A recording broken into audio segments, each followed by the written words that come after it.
Bienvenidos a la 23ª transmisión de Charlas en Desconfianza. Les recordamos que el día de hoy es la última transmisión del año, de lo que es la primera temporada. Estaremos reiniciando transmisiones tentativamente, me decía aquí el maestro Alfredo Carmona, el 15 o el 22 de enero, ya lo estaremos afinando. Nos encontramos en Chiquita Café, donde el día de hoy, pues como cada noche de miércoles, me acompañan a la derecha el doctor Eduardo Abacuc López Acevedo, el doctor Alejandro Vázquez Guzmán y el maestro Alfredo Carmona Casas. Pero quiero decirles que es una transmisión especial, donde siempre hemos dicho que es el público el que nos dicta la línea, qué temas quieren que nosotros abordemos, de qué desean que nosotros platiquemos. Y pues un grupo de jóvenes interesados en temas como lo es pues el debate que existe por la aprobación o posible aprobación de la interrupción legal del embarazo, el debate que existe en el Senado por la posible legalización de la marihuana, y otros temas como lo son las desapariciones, los feminicidios. Pues son cosas que vamos a abordar el día de hoy, pero con el público. Tengo enfrente de mí a un numeroso grupo de jóvenes, entre los cuales quiero destacar algo muy importante. Están dos jóvenes que yo admiro mucho, que el día de hoy precisamente recibieron el Premio Estatal del Deporte, Héctor y Héctor, que también van a participar. Ojalá nos presuman ahorita el reconocimiento que recibieron el día de hoy. Y por supuesto veo muchas caras jóvenes: Yorelmi, Wendy, Federico, Claudia, Elia, Dani, Alonso, que también está aquí a la derecha. Y pues prácticamente el programa son ellos con quienes vamos a interactuar, intercambiar opiniones, lo que ustedes dispongan. Por favor, como siempre, llamen, escriban, compartan la transmisión última del año.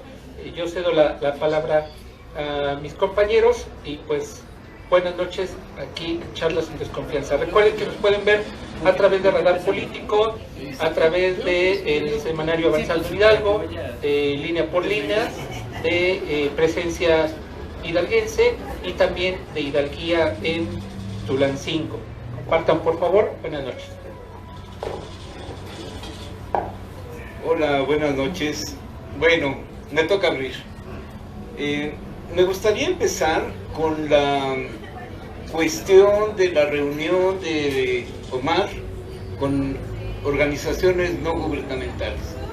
Hasta donde leí, 9 organizaciones le dieron el espaldarazo al señor gobernador con la cuestión de su estrategia en contra de los feminicidios, en contra de la inseguridad. Y bueno, si somos claros, a mí me pareció muy a modo la reunión. No nos invitaron a muchos, entonces eso quiere decir que quedó muy a modo la reunión. Y pues el gobernador llegó, me parece que a 10 acuerdos con las organizaciones, entre ellos iniciar un protocolo en conjunto, el hecho de manifestarse en contra de lo que se está llamando una psicosis colectiva relacionada con la inseguridad. Y me parece que hay un poco de exageración por parte del señor gobernador en estas situaciones, o bien está buscando hilo en donde a lo mejor puede encontrar una madeja. Bueno, pues en ese sentido no estamos hablando de nada nuevo. Muchas veces se ha cuestionado el papel de estas llamadas organizaciones de la sociedad civil, qué representan o a quién representan, de parte de quién. Este año hubo gran controversia respecto, por ejemplo, a su financiamiento. Por ahí, así del primer trimestre, nos encontramos muchas inconformidades de líderes de diferentes asociaciones, y de ahí pudimos notar cuánto dinero público se destinaba ahí. Evidentemente el recorte se dio para todas. A lo mejor se pudo haber ponderado cuáles sí, cuáles no, pero al menos del presupuesto federal todas. Pero los gobiernos estatales vienen al rescate de ellas. Entonces, pues eso como que de ir contra quien te provee los medios para tus fines, y estoy siendo suave, digo, siendo bien intencionado, pues es una contradicción. Más allá de eso, ojalá que con discursos se pudieran resolver las cosas. Tiene que haber resultados. Lo comentábamos en otras sesiones, en algunos casos particulares ya se han dado resultados en la vía judicial. Y reitero, somos respetuosos y comprendemos que no se pueden exponer a abrir los casos en su totalidad a la opinión pública, pero sí al menos las autoridades tienen que continuar con esa línea. Y yo creo que el señor gobernador o cualquier autoridad no necesita tanto convocar. Puede venir a Chiquita Café o puede ir a cualquier lugar en cualquier momento y sondear de viva voz qué es lo que la población le puede externar. Bueno, antes que nada, buenas noches. Yo voy a abordar este asunto que es complicado, tiene muchas vertientes. Si lo vemos desde la perspectiva de la administración pública, sería una política pública. Pero esa política pública, de acuerdo a la tenía que ser incluyente, entonces cubre el hueco legal que tendría por la necesidad de legitimidad de esos grupos. Ahora, en cuanto a la propia constitución de los grupos, es muy evidente que lo que busca es crear una agenda modo para diseñar una serie de estrategias que por lo menos como opinión pública le favorezcan con esa visión. Sin embargo, también habría que rescatar algo que se me hace muy importante. Me parece que estamos en el inicio de una organización social que empieza a tener una presencia y se empieza a manifestar independientemente de los grupos políticos o del político. Es decir, estamos encontrando un vacío por la incapacidad de la propia institución política de dar respuesta a la sociedad. Es decir, está secuestrada la posibilidad de hacer cualquier propuesta política porque luego los políticos lo quieren canalizar. Y creo que ese sería el primer gran aporte. El segundo, me parece que nuestra sociedad empieza a tener un poco más de conciencia con respecto a cuál es su papel con las acciones públicas, porque finalmente nuestro señor gobernador y todos los servidores públicos son eso, son servidores públicos que se deben a dar respuestas a las demandas sociales, no para ejercer un presupuesto que nunca queda claro en cómo fluye. Creo que por ahí empezamos con un buen asunto. Ahora, ¿hay muchas dudas? Sí, hay demasiadas, pero creo que este es el inicio. Y como inicio, pues hay que tomarlo con la reserva. Necesitamos consolidar una propuesta y sobre todo que esas voces distintas a esas organizaciones, digámosles, oficiales, sin conocer en ese sentido, permitan captar esas demandas que no son visibles por lo delicado del asunto. Es decir, necesitamos construir una agenda fuera de esos espacios. Bien, hablando de la constitución de organizaciones de la sociedad civil, existen programas por parte de diversas instancias gubernamentales precisamente para el apoyo a la integración de muchas de estas organizaciones. Dos de los jóvenes que están aquí forman parte de una de estas nuevas organizaciones de jóvenes específicamente integra Hidalgo. Hace aproximadamente 2 meses, si no me equivoco, Héctor ahorita me va a orientar, se logró un financiamiento precisamente para la constitución de la organización. A mí me gustaría que, de acuerdo a lo que platicamos, nos pueda platicar Héctor, que está en el público, en qué consiste esta asociación de Integra Hidalgo, el reconocimiento que recibieron y el financiamiento. Por favor, si le acercan el micrófono a Héctor. ¿Sí?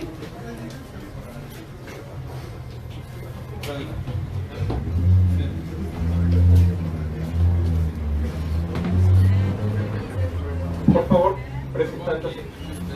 Sí, buenas noches, mi nombre es Héctor Gabador Guzmán, yo soy representante de lo que hasta el momento es un colectivo que se llama Integra Hidalgo. Mi compañero, bueno, no voy a dejar que se presente. Mi nombre también es Héctor, soy Héctor Montero. Ok, respecto a estos temas que tienen que ver con organizaciones de la sociedad civil, definitivamente es un campo fértil para aquellos líderes que quieren consolidar cierta legitimidad dentro de la población. Eso no es algo nuevo, es lamentable que algunos le conocen como el tercer sector o las organizaciones de la sociedad civil, pues están secuestradas por, en algunos casos, pues por algunos líderes políticos, pero pues eso sucede en casi todo el país. Sí hay instituciones que apoyan la constitución legal de organizaciones.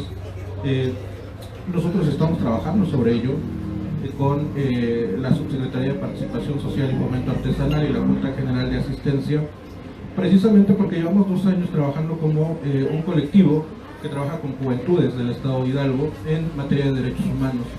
Entonces creemos que el siguiente paso es precisamente una constitución legal. Nosotros nos vamos a constituir, esperemos este mes. Estamos trabajando sobre algunas modificaciones a los estatutos que nos exige el SAT para quedar constituidos como una fundación que va a llevar por nombre Juventudes ahora. Y bueno, en ese sentido, nosotros siempre platicamos con las juventudes y les decimos que sería un tanto hipócrita de nuestra parte pues no ir luchando a la par, ¿no? Hablarles de derechos humanos y no luchar a la par. Por eso el día de hoy mi compañero Héctor Alfonso Monter pues es ganador del Premio Estatal de la Juventud en la categoría de Derechos Humanos, precisamente por todo este trabajo que se está llevando a cabo, pero pues bueno, él podría platicarles un poco más de ello.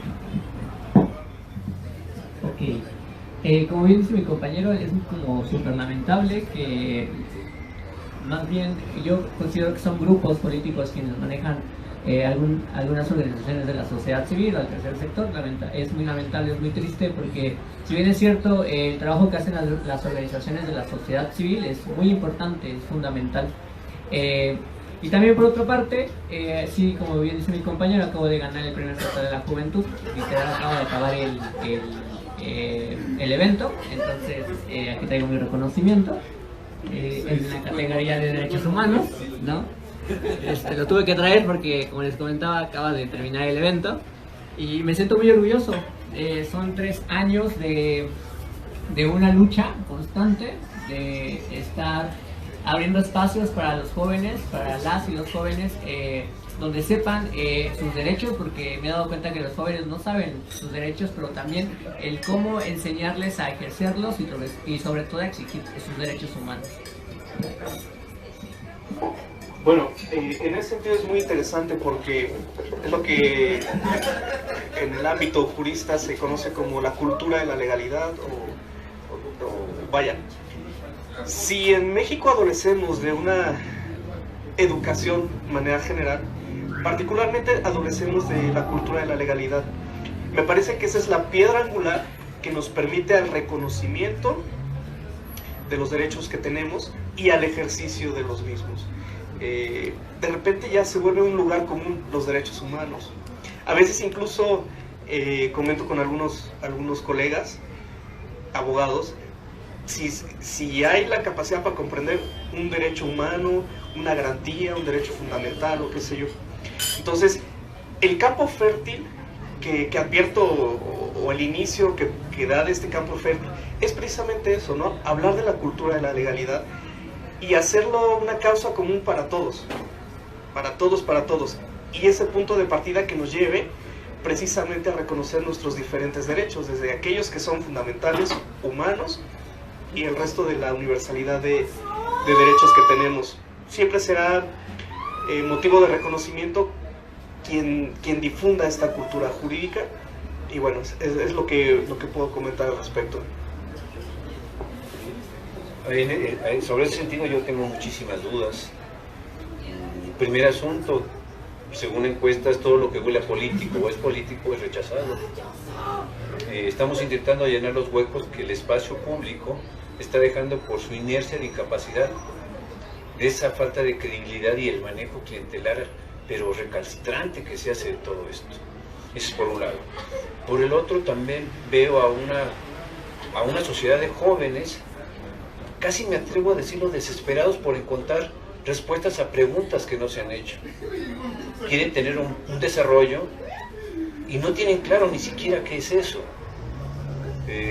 Con el compañero que fue mi alumno brillante, teníamos esas discusiones, inclusive en el concepto de poder definir una política pública, que es un asunto sumamente complicado. Pero regresando a nuestro asunto, si nosotros en una encuesta de opinión le preguntáramos a la gente qué es ser ciudadano, nos damos de topes con la pared.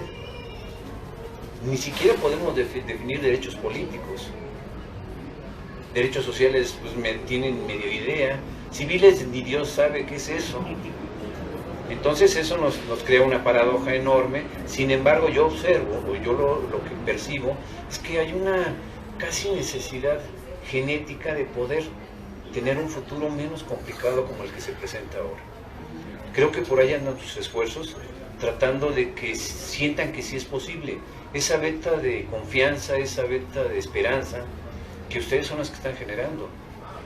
Porque si no jugamos, como lo decíamos antes, jugamos a la legalidad y jugamos a la legitimidad y de ahí nunca nos sacan. ¿Por qué? Pues porque la inercia del sistema es así. Lo que sí puedo decir concretamente es que no nada más aquí, en todos lados está pasando que la sociedad está rebasando a las instituciones. Y eso, por los que hemos leído algo sobre esto, es muy delicado. Y sin embargo se está dando.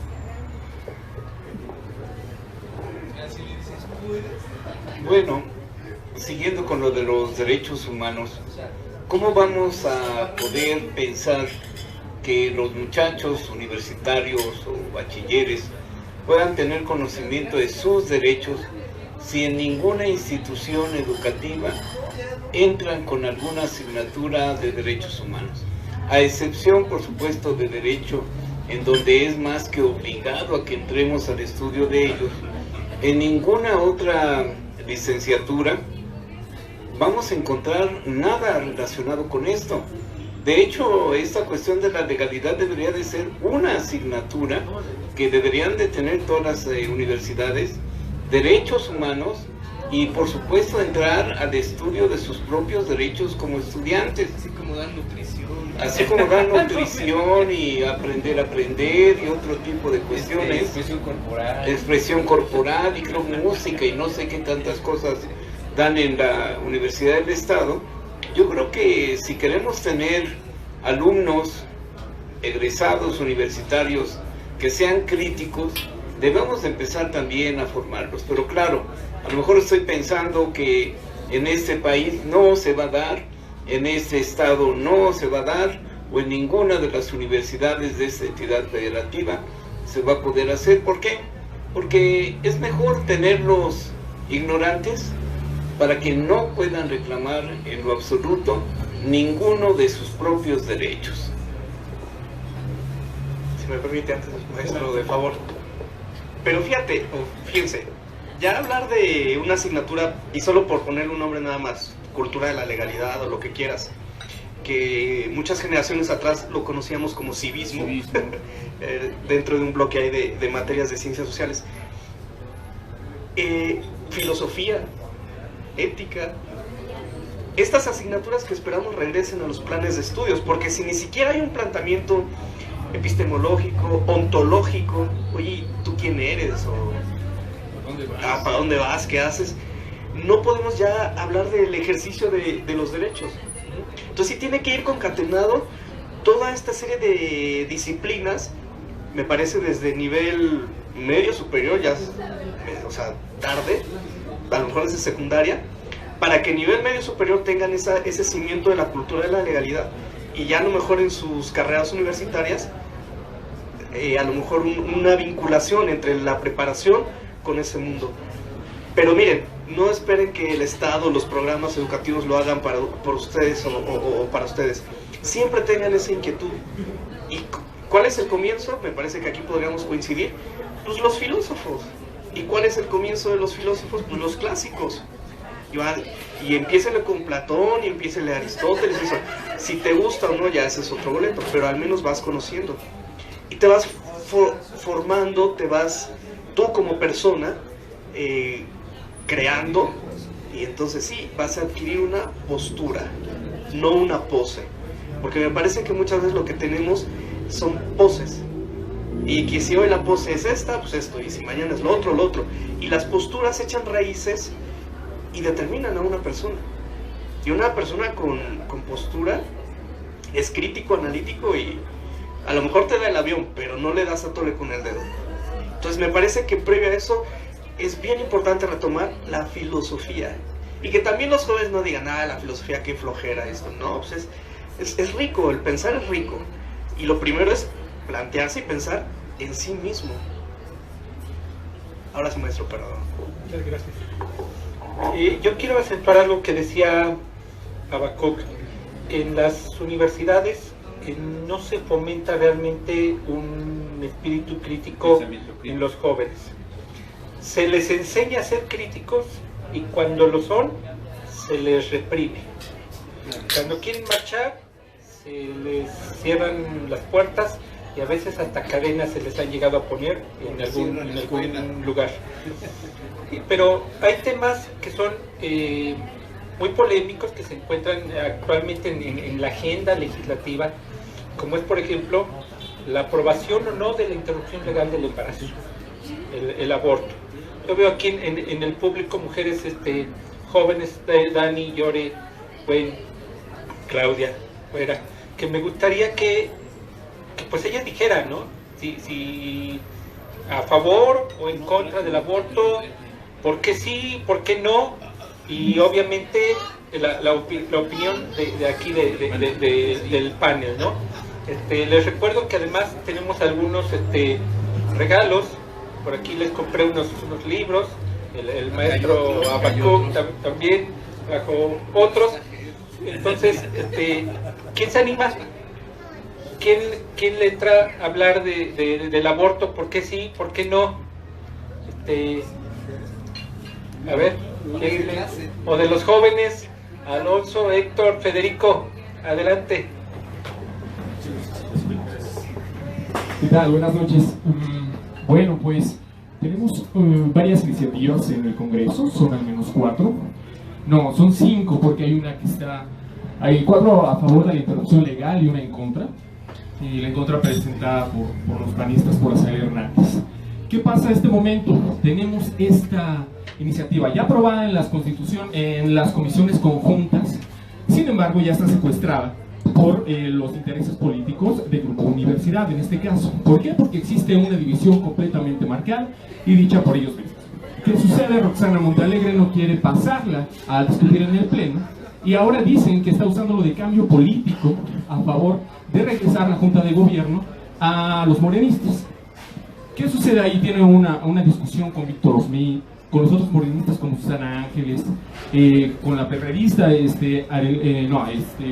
bueno, la diputada periodista, la única que tiene. ¿Qué pasa? Tenemos una discusión que ya no va a favor de la salud, a favor de la seguridad de las mujeres, o de ver lo que quiere la gente, sino ya es un cambio político, ¿no? Se ha deformado esta iniciativa que pudiera colocar al Estado como el tercero en poder permitir o despenalizar la interrupción legal, la interrupción del embarazo, y se está convirtiendo en cambio político. ¿Por qué? Pues por las fechas. Ya van a empezar las elecciones el fin de semana que viene, empiezan oficialmente. ¿Ustedes qué piensan? ¿Piensan que se deformó? ¿Que ya es meramente político? ¿Que están a favor de la salud? ¿Qué están buscando los diputados ahora? A ver, permíteme, ya aquí el asunto es sumamente complicado. Claro, dificilísimo. De entrada tenemos dos visiones muy bien marcadas, ¿no? Una, digamos, la cuestión ética y moral, y la cuestión de que una mujer tiene todo el derecho de decidir en su propio cuerpo. Es decir, lo que decíamos son sus derechos más elementales. Sin embargo, inclusive escuchando al grupo de legisladores y legisladoras, es lamentable lo poco creativo del discurso, en donde inclusive plantearon que estaban negociando, y se me hizo la peor aberración manejar un lenguaje en ese sentido, cuando lo que estamos hablando es un elemento básico, un derecho muy elemental.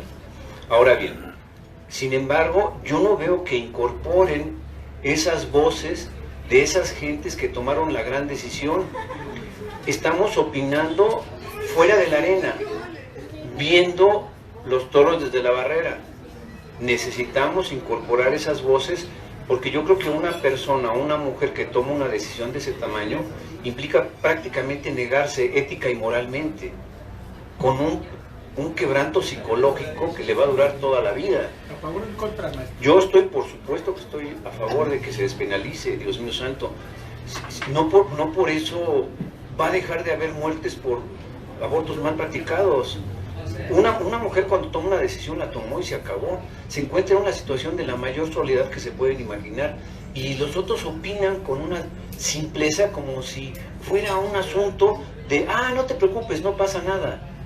Pues los estudios demuestran que a veces las mujeres sufren tal daño psicológico que lo arrastran permanentemente. Ahora, ese es por un lado. Y por el otro, ¿qué pasa cuando se tiene un hijo no deseado? Se convierte en un problema de salud pública, como ahorita lo tenemos. Entonces, ser omisos ante un hecho que demanda respuestas ya inmediatas, porque, perdónenme, pero en cuestiones de sexualidad, esto ya se quedó superado desde hace como 10 años.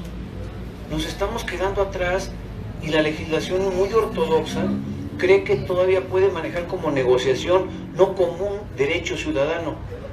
Y creo que por ahí anda la cosa. Y hasta a veces como voto, pero los derechos de las minorías no se votan. Así es. Lo que pasa es que al final del día todo es política. O sea, el que se legisle o no a favor de algo es política. Yo puedo tener una convicción personal que incluso siempre me autocensuro muchas veces a externarla. ¿Por qué? Porque hoy en día las ideas van por otro lado. Tampoco me gusta ser tan tajante de decir yo, o autoproclamarme pro vida o qué sé yo.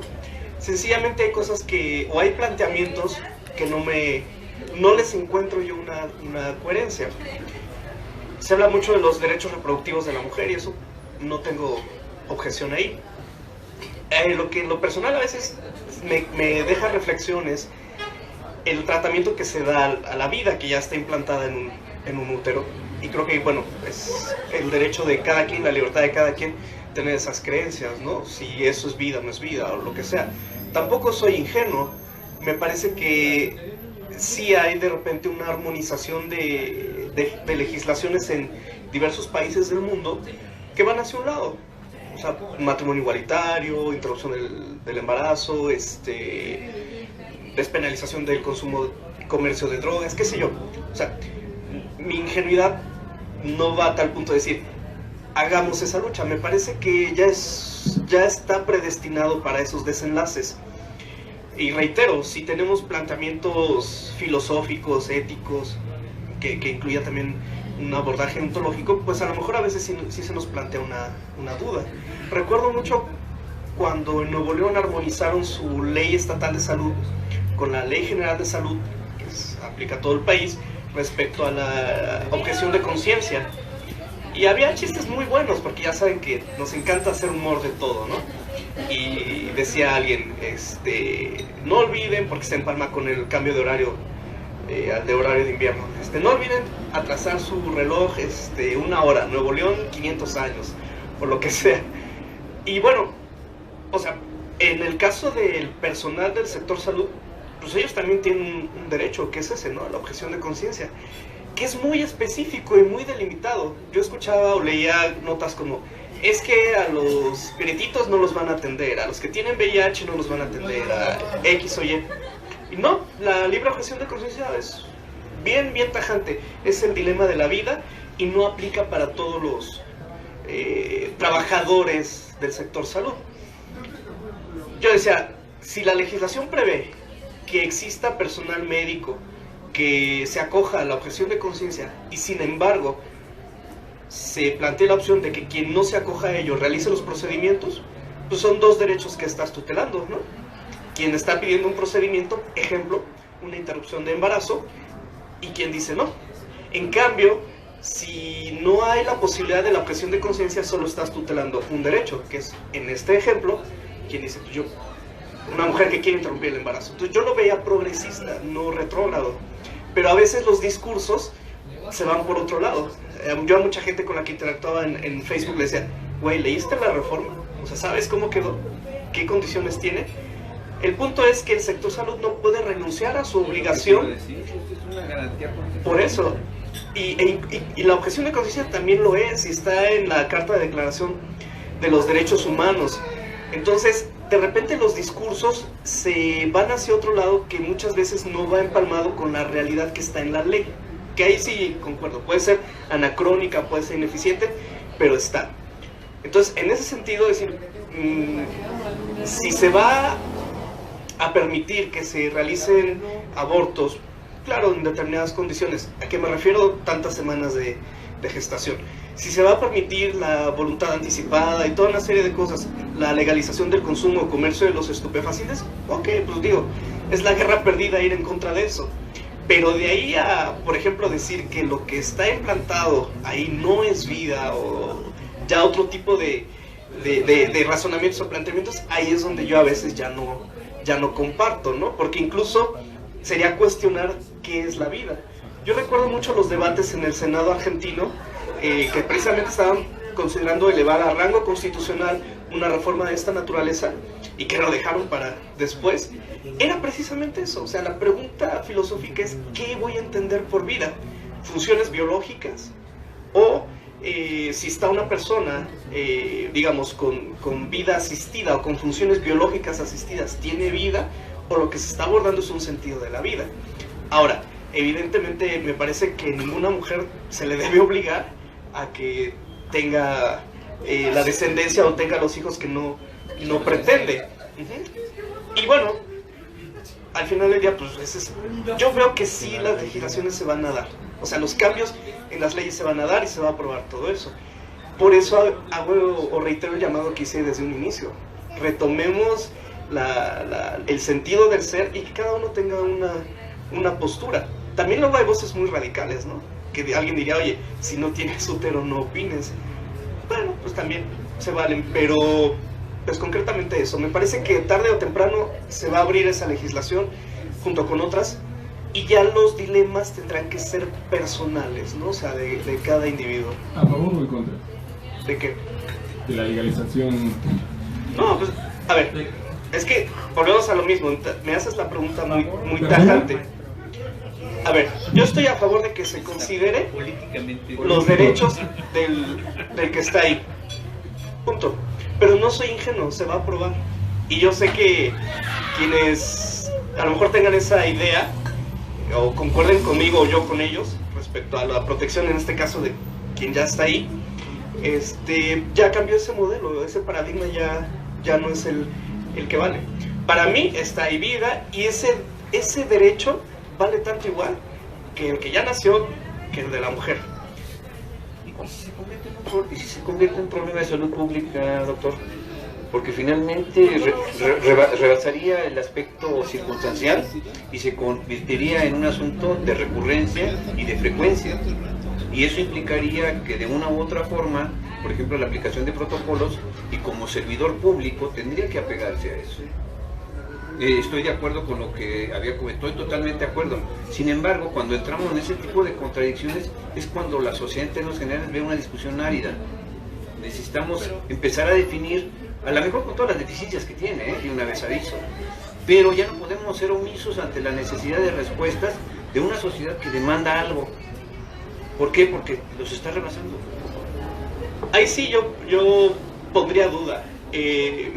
Generalizar, la sociedad demanda o no demanda, no lo sé, o sea, la verdad no te lo puedo aseverar. Una de las cosas que sí me llamó la atención y que surgió igual de lo de Nuevo León, es que gran parte, mira, alrededor del 60% del personal de salud que tendría que aplicar estos procedimientos se acoge o se acogería a la objeción de conciencia. En pocas palabras, la mayoría de los ginecobstetras dirían, ¿sabes qué? Yo no le entro. Y se les ha señalado, pero ojo, ellos tienen una concepción de su praxis profesional diferente. Si tú vas con un ginecólogo y le dices, güey, ¿por qué dices que no? Ah, es que yo estudié para preservar la salud y la vida. Perfecto. Y hay un 40 que sí que no tiene ese problema y diría, sí, yo hago el procedimiento. Reitero, la ley establece que, pues, en casos de emergencia, por ejemplo, si llega una mujer con un estado de necesidad y se va a o sea, que se tiene que realizar, hasta el propio personal del sector salud lo hace y no lo discute. A ver, permítame, una pregunta. A ver, yo aquí sí, yo tengo dudas, porque cuando uno estudia ciencia política, observa que en el diseño de política pública lo más difícil es identificar el problema, no definirlo, por la cantidad de factores que influyen significativamente en la construcción de una... Porque cuando se hace política pública lo primero que se piensa es en una solución, y no, aquí el compañero sabe que eso fue lo primerito que le cuestioné, y de pronto encontramos el otro camino. Yo nada más, la pregunta es muy simple. De pronto se convierte en un asunto de salud pública por la recurrencia del fenómeno y por los decesos que está ocurriendo, pues requerimos decisiones importantes. Cuando manejamos estadísticamente las diferencias, pues estamos hablando, yo creo que a lo más de un 15%, y el 85%, en el asunto de nuestras democracias anglosajonas, los dos que son, pues la mayoría es la dictadura. Entonces lo que estamos ahí observando es que existen pluralidad, que es ahorita el discurso, sin embargo requerimos unicidad para tomar decisiones, porque si no vamos a observar que cada grupo, cada grupúsculo demanda sus propias peticiones derivado de sus propias necesidades y que todas son bien válidas. El único problema es cómo le hago para construir política pública, porque requiere una respuesta general. Pero no se excluyen. No, por supuesto. Un minuto. Yo quiero señalar algo y coincido en algo con Alejandro. No soy ingenuo, sé que la iniciativa va a pasar en algún momento, esa es la tendencia. Yo me manifiesto en contra, tengo mis razones, tengo mi ideología y la defiendo, pero estoy consciente de que la interrupción legal del embarazo implica también el garantizar la seguridad y la salud de muchísimas mujeres, y eso debe ser primordial. Respetar su derecho a decidir tiene que ser primordial, pero también debemos estar conscientes de que debe haber otros métodos para evitar esos embarazos no deseados. Ahora sí que usen su condón, así de simple, usen su píldora del día siguiente. ¿Y por qué me manifiesto en contra de algunas disposiciones de la iniciativa? Porque quienes la impulsan promueven, por ejemplo, que sea embarazo libre, seguro y gratuito. Y yo me pregunto, bueno, ¿y por qué gratuito, no? Además, digo, si yo me rompo una pierna y tengo que ir al hospital, me van a cobrar por una curación, y si voy a ponerme una inyección, me cobran la curación, si necesito una cirugía, me cobran la curación. No entiendo por qué el aborto tendría que ser gratuito cada que ellas quieran. O sea, en ese sentido sí me manifiesto en contra, pero me gustaría escuchar, creo que Héctor iba a fijar un comentario, Alonso, y pasamos con Habacuc. Bueno, vas. Ok. Bien es cierto que de pronto existen como en todo, estos grupos radicales, ¿no? Que de pronto nos excluyen por una condición de género de opinar de ciertos temas. En ese sentido, a nosotros estar inmersos con organizaciones de la sociedad civil, a caminar de la mano en cuestión de derechos humanos, a las mujeres feministas, que yo respeto mucho y que admiro sobre todo mucho, siempre les he dicho que nosotros desde el colectivo, como hombres, vamos más en un tema que son las nuevas masculinidades. Más que opinar sobre los derechos y sobre la lucha que ellas están teniendo, vamos a reeducarnos en un sistema patriarcal, en un sistema machista. Vamos a reeducarnos y vamos a precisamente a este llamado que ustedes hacen, ¿no? A filosofar, a pensar, a repensarnos como hombres y a partir de ahí tomar una postura. Lo que viene cierto es en días anteriores algunos comentarios muy desatinados sobre precisamente la ley de la interrupción legal del embarazo, que hacen notar que si bien es cierto en toda legislación existe este cabildeo, este planchado, ¿no?, de las iniciativas, yo creo que forma parte de ese quehacer político, de ese quehacer legislativo que como representantes debieran saber hacer, y no externarlo en un discurso que pareciera que no es como muy válido, ¿no? Porque nos hace notar entonces que los derechos humanos están como rehenes de una política que responde a grupos, y como una moneda de cambio, exactamente. Entonces, en ese sentido, pues yo creo que necesitamos trabajar mucho. No es tan fácil. Nosotros trabajamos con jóvenes, con juventudes de nivel medio superior, con juventudes de secundaria, y trabajamos precisamente cuestiones que tienen que ver con cultura de la paz, que tienen que ver con derechos sexuales y reproductivos. Y uno pareciera que es tan fácil decir, bueno, pues que usen condón, que usen métodos anticonceptivos. El gran problema que nosotros vemos y nos enfrentamos es una falta de información tremenda, porque aunque si bien es cierto que estamos inmersos en un medio de demasiada información por el internet, por las redes sociales, por todas estas nuevas tecnologías, la gran mayoría es información vacía, más que información es una desinformación, ¿no? Y es muy preocupante, por ejemplo, que en cuestión de derechos sexuales y reproductivos las juventudes tengan como primer maestro el porno. Entonces eso es aberrante, eso habla de que nuestro sistema de educación no está funcionando. Y entonces es una cadenita, no es vamos a aprobar, o no es que se tenga que aprobar una ley de interrupción legal del embarazo para que todas las mujeres aborten. Es nuestra postura como organización, como organización que trabaja con juventudes, tiene que ver en que la ley tiene que estar ahí para quien la necesite, ¿no? Yo creo que no le deseamos el aborto a nadie, no deseamos si nos vamos a una cuestión más de creencias, la muerte de nadie. Nadie desea la muerte de nadie, ¿no? Sin embargo, creo que cuando esto deba suceder, existan los medios, existan las formas y exista la ley que proteja un acto como tal. Entonces, bueno, pues nosotros como organización hacemos eso, ¿no? Es una cuestión primero de reeducar, es una cuestión de informar para que vaya de la mano en este sentido. Buenas noches, yo quiero decir que yo estoy a favor de que se despenalice el aborto, igual por razones. Vivimos ya en la actualidad en un tiempo donde tenemos uso excesivo de las redes, de las tecnologías de la información. Entonces, pues yo creo que en algunos casos, como dicen, las mujeres son libres de tener sus propias decisiones y de saber qué hacen con el cuerpo.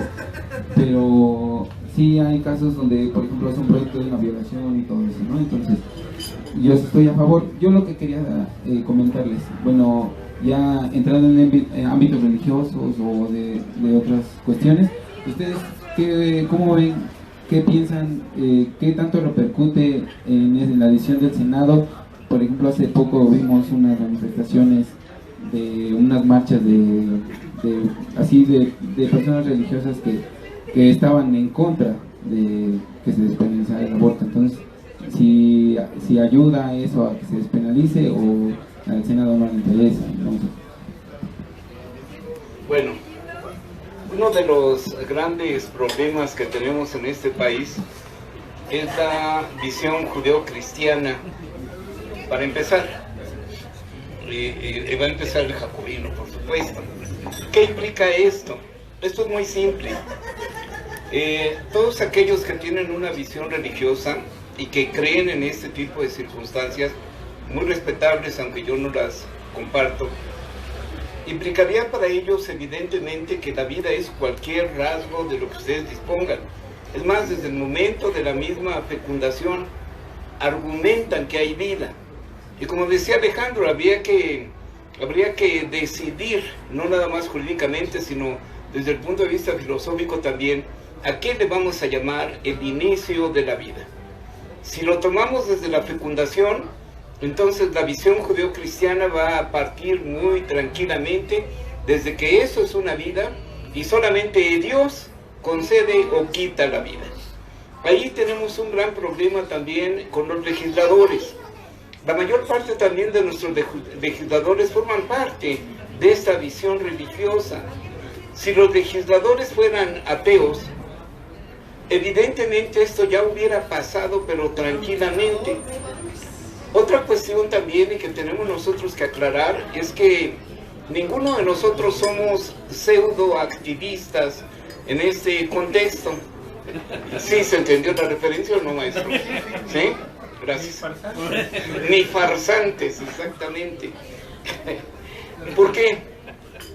porque no estamos, por supuesto, bajo el hombro, bajo la sombra de ningún grupo político. ¿Qué pensar acerca del aborto? ¿Qué es lo mejor que pudiera pasar? Pensemos en las comunidades pobres, en las comunidades indígenas, en donde forzosamente se obliga a la mujer a tener los chamacos que Dios le ha enviado. Y bajo esta es una cuestión aberrante desde lo económico, como salud pública, económica, no nada más salud pública. ¿Por qué?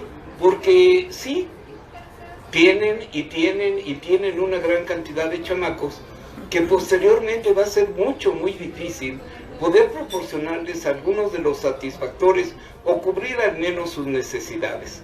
Pero este no es el problema.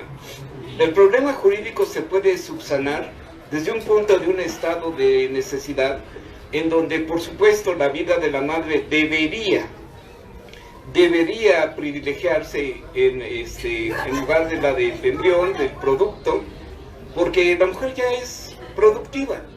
El chamaco que pudiera venir es una posibilidad que no sabemos si se va a desarrollar o no.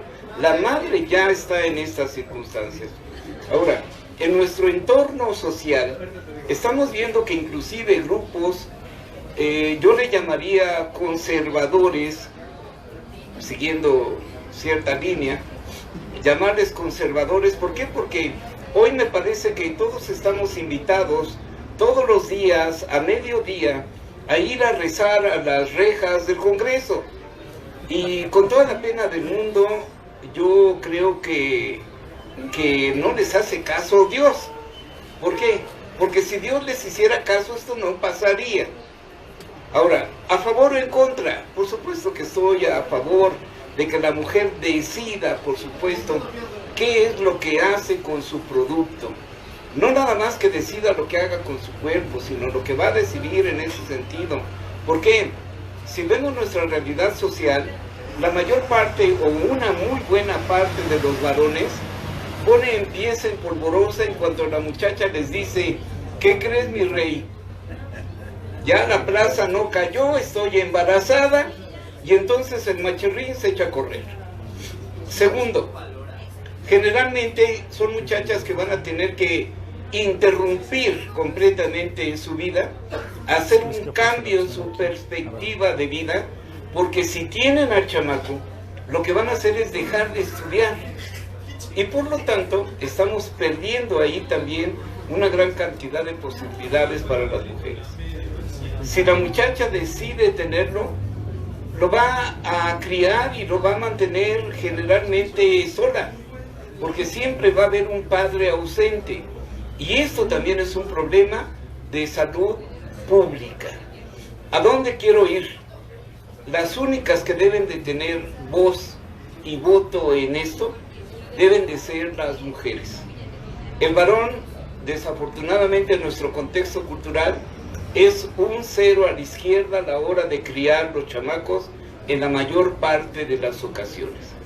Así que este asunto, que debería de ser resuelto por mujeres, se ve embarrado por visiones políticas en donde si digo que sí, a lo mejor a la próxima ya no me toca ninguna diputación, senaduría o presidencia municipal.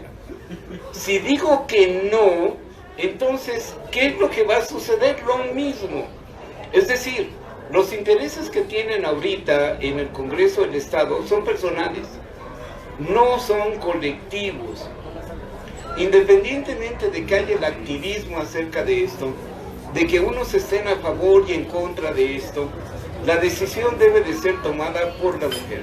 Y la ley en ese contexto debería de dar precisamente la posibilidad de que ante la situación de un aborto, la mujer dijera: sí, quiero el aborto, y no tuviese ninguna preocupación jurídica en ese sentido. No, lo quiero tener igualmente. A mí me parece que en una sociedad tan conservadora, tan apegada a cuestiones incluso de la Edad Media, 500 años se me hacen pocos, ¿sí?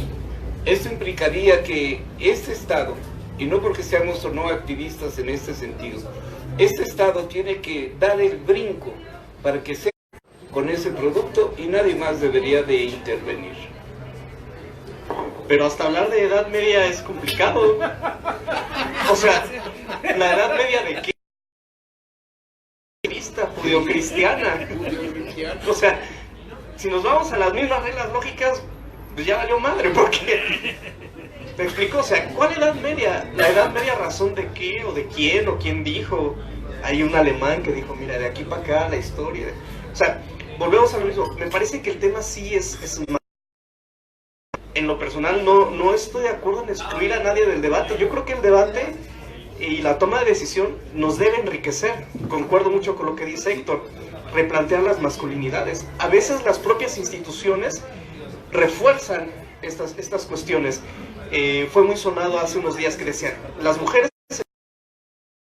de custodia de los menores hijos, ¿no? Normalmente cualquier legislación, como en el estado de Hidalgo, dice hasta los 12 años la madre, en el caso de un divorcio o cualquier otra situación de estas, tendrá la guardia y custodia, preferentemente. Pero, o sea, ya da por hecho una situación, preconstituye ese derecho a su favor. Y entonces se convierte ya en una materia de litigio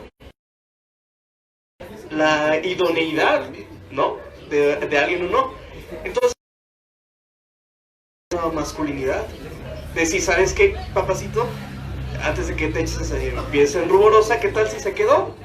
Y decir, pues, no es que ayudes, que entras, cabrón.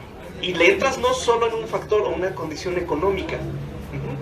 ¿Qué pasa si a lo mejor un varón decide privilegiar la crianza de los hijos a laborar? Entonces, me parece que esos roles sí se tienen que ir rompiendo y sí liberan tanto a hombres como a mujeres. Y ojo, en un esquema binario de este sentido, sin introducir variables que se pueden dar de diferentes, o sea, personas que sean del mismo sexo, ¿no? Si nos vamos ahorita nada más en este planteamiento, esos mismos roles. También al hombre se le descarga de su condición de género y a la propia mujer también. Entonces, el problema está cuando también comenzamos con un discurso y tú sabes que es nada más esa broma en serio, decir, son cuestiones medievales, o sea, güey, de todas formas seguimos entonces con un planteamiento judeocristiano eurocéntrico. Entonces, aquí hay que abrir el debate, hay que formular ideas y al final del día, y ya llevo como 20 de esos, al final del día, encontrar el equilibrio que permita procrear y desarrollar personas lo más sanas mentalmente posible y que sean las mejores personas que pueden ser, con todos los defectos. Cualquier psicólogo nos va a decir que todos los aquí presentes, los ausentes y los que estuvieron y vendrán, tenemos un daño en nuestra mente. Parece que es inevitable. ¿Qué tan funcional puede ser en relación a ello o el criterio ético, es decir, discernir el bien y el mal, es lo que te va a marcar la diferencia? Pero para eso sí falta ese encuentro. Y a veces las posturas nos llevan a no un desacuerdo, que eso es válido, a un desencuentro.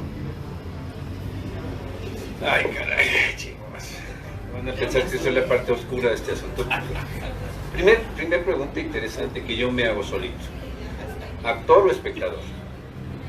Hemos tenido una sociedad que ha sido espectadora y nos espanta que sean actores. ¿Por qué? Porque no piensan como nosotros. Por ejemplo, discusiones en clase siempre le digo, al que le toca cambiar esto es a los jóvenes. ¿Cómo le van a hacer? No sé. Es que no lo sé, aunque no lo crean, lo saben. Lo que pasa es que no lo quieren ver, que esa es otra cosa. El otro argumento es, estadísticamente 52-53% de la población son mujeres y hombres deciden por ellas. La otra, y esas mujeres que son mayoría, ¿dónde están para que tengan una participación política y hagan valer esos puntos de vista que son distintos? Porque necesitamos, como se ha dicho en la mesa, necesitamos escuchar a todos. El problema es que esas voces están canalizadas hasta este momento por una estructura política que no permite que más que los que son representantes son los que hablen. Y perdóname, he escuchado algunos comentarios, sobre todo de los legisladores de Morena, que es verdaderamente lastimoso lo pobre del discurso y la capacidad de poder argumentar un punto de vista de esto. Tan es así que la última vez dijo, es que está en negociación.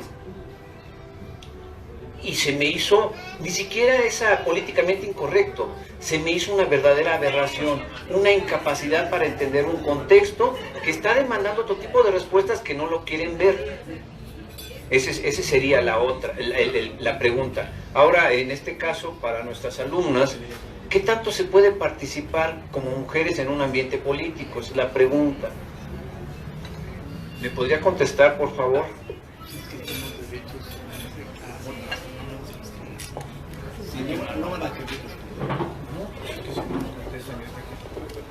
Bueno, mientras les hacen llegar el micrófono, yo quiero señalar, creo que estamos llegando a un punto medio donde, por ejemplo, nos dicen los jóvenes de Integra Hidalgo, la ley debe estar para quien la necesite.